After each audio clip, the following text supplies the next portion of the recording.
mamacita. Tu demandes de qui, de moi, de nous. Pour toi je redescends ça. Vas-y mamacita, Oji mamacita. En plan ensemble j't'ai dit je t'aime à travers le Mininga. Oji mamacita, Oji mamacita. L'Agence congolaise de prestations et services SARL, la solution rapide pour toute activité des transactions immobilières en République démocratique du Congo. Vente, achat, gestion, estimation, mise en location des biens meubles et immeubles. Contactez-nous au +243 85 27 79 630. Vous avez une parcelle à vendre, un terrain, une villa, une construction. L'Agence congolaise de prestations et services SARL, la solution rapide pour toute activité des transactions immobilières en République démocratique du Congo. Vente, achat, gestion, estimation, mise en location des biens meubles et immeubles. Contactez-nous au +200. Oji mamacita, Oji mamacita. Tu demandes de qui, de moi, de nous. Pour toi je redescends ça. Vas-y mamacita, Oji mamacita. En plan ensemble j't'ai dit je t'aime à travers le Mininga. Oji mamacita, Oji mamacita. Tu demandes de qui, de moi, de nous. Pour toi je redescends ça. Oji mamacita, Oji mamacita. En plan ensemble j't'ai dit je t'aime à travers le Mininga. Quand je pense à toi, je suis pas allé, je suis BG encore. Tu t'en fous de mes reproches et de mes erreurs qui sont moches. La bonne j'arrange mes souvenirs dans la rue, je deviens rail. Quand je suis dans le Mbote libota nangai, mbote nabino. Mbote lisusu pona pokwa ya lelo. Donc awa toza na arrêt de bus, arrêt obabengara arrêt Ipen, Binza Ipen donc terminus ya Ipen. Tu écoutes la logo moko to longa terminus.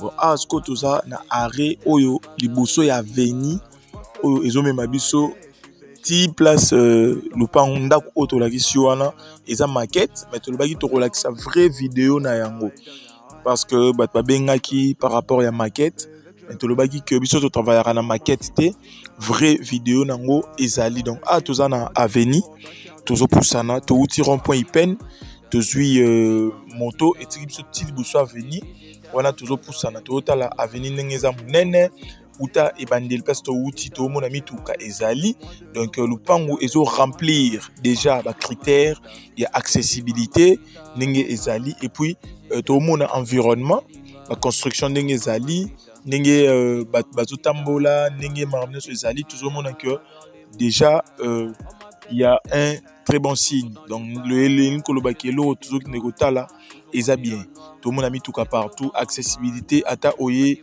na vélo oleka très bien sans problème donc voilà tout commis déjà presque na lupango tout kotana na lupango total voilà donc elo rotoye kotala yango yo bomona ki yango na ba photo to senga ki vidéo yango ezali donc chantier toye kotala yango plan oyo to mona ki wana yanda kwa R+1 na ba appartement chantier nango yango dans le pango auto tala tozo teka eza chantier na projet à R+1 na 3 appartements donc a to mona fondation ndenge ezali dimension ya lupango aza 14 mètres et demi sur 18 bomoni a ezaki concession baninga déjà ba mati ba deux niveaux ba tongi et puis awa donc condition construction eza respecté parce que tozo mona ba niveau ba colonne ndenge ezaleli donc ndako oyo batongi yango ça fait seulement 2 mois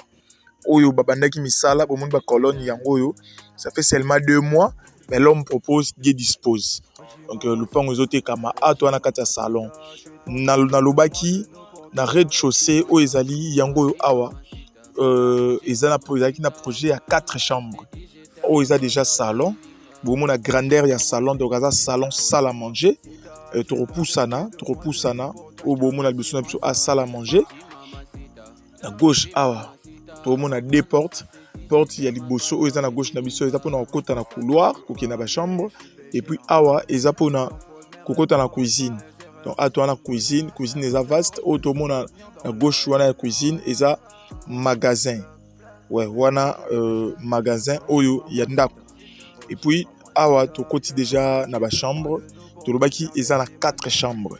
Donc rez-de-chaussée azalaki conçu pour 4 chambres et puis na premier niveau plan air basalaki liboso ezalaki na idée ya komata 2 niveaux. Mais air tokomi na réalisation ba moyen ezalaki mukie yango bayaki kosala maquette pour na R+1. Mais normalement selon ingénieur ndenga yebisi biso na ba socle ndenga kitaki na se akitaki plus de 2,80 m. Donc ezalaki pour na 3 donc pour na 2 niveaux likolo. Awa tozui fi ya likolo pour bota la niveau ba poutre ba chaki bomona donc ba poutre eza vraiment respecté. Ba oyo ba yebi construction ndenge ezala ba oloba ba poutre eza respecté. Et puis tomati likolo poto la sa quartier ndenge ezali. Banda kunyos bomona oyo eza na kati ya concession oyo place tozo tala lupang oyo.